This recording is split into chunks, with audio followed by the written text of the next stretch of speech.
Man, it's time to talk a little baseball. And I know what y'all saying, man. Every time Marcellus talk baseball, it's never about baseball. You're damn right. I stay in my lane. Man, mess around. Y'all start talking about war and all this crazy stuff.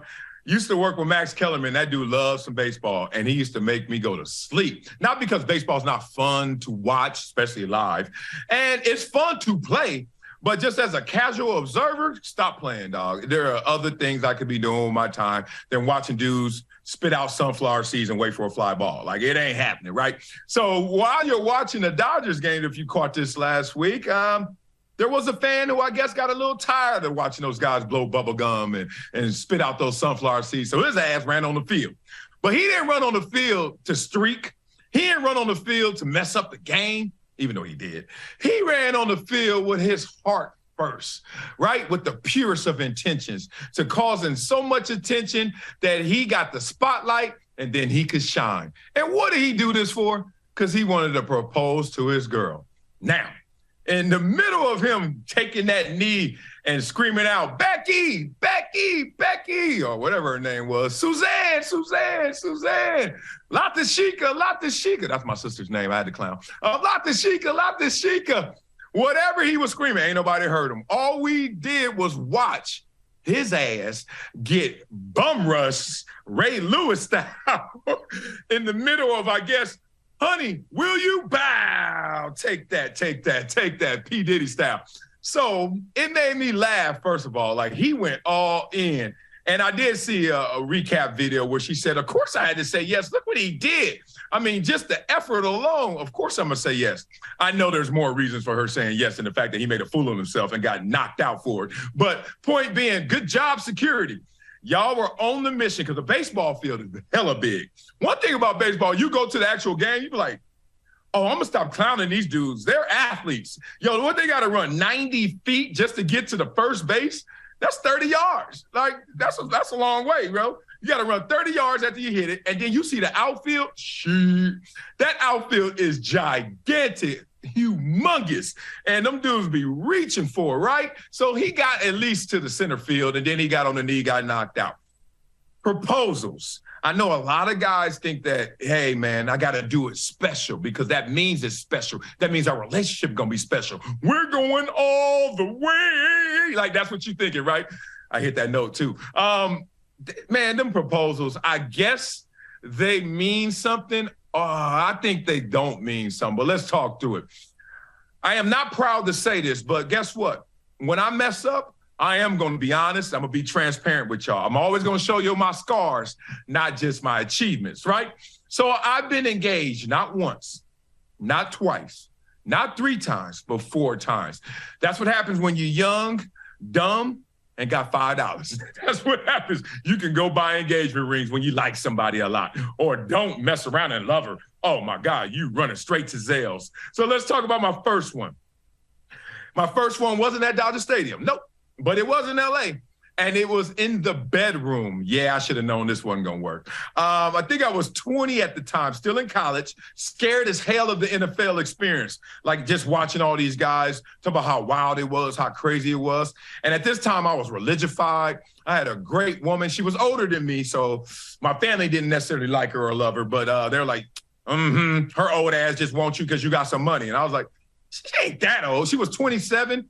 Even though she didn't really want to say her age, which made me suspicious. I was like, I know you're 27, but because you don't say it, make me think you might be 37, damn it. How old are your old ass? So she was 27, I think. And I was 20, right? So not that bad. Come on now. She wasn't rocking the cradle that much. She was fine, though. Go ahead, girl.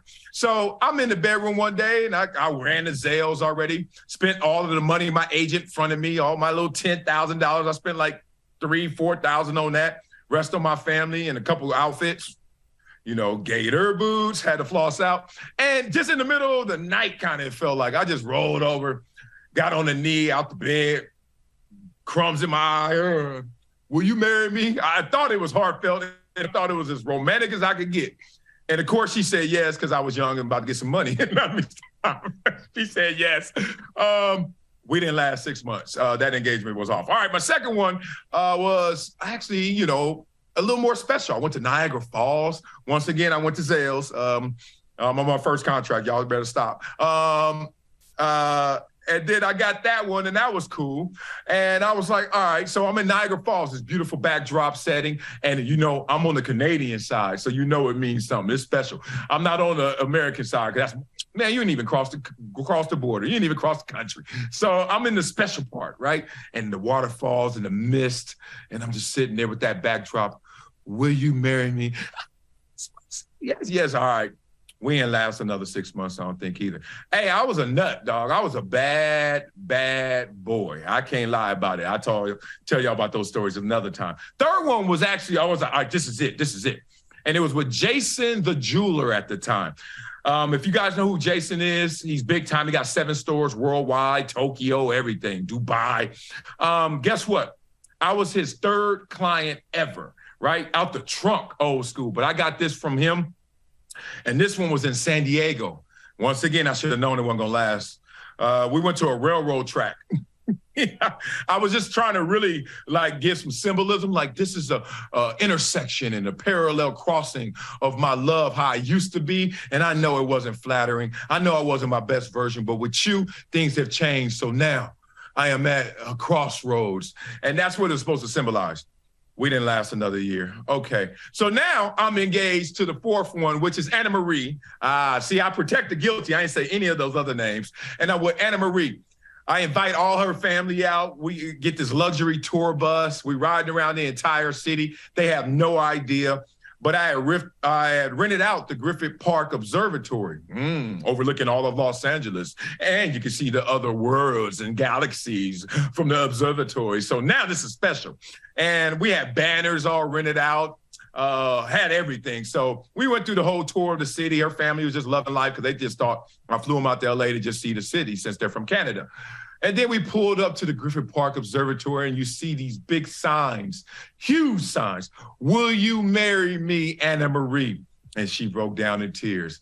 And this one I knew was gonna last. You wanna know why? I actually cried with her. So that's the special one. That's the 4th one. Who said it?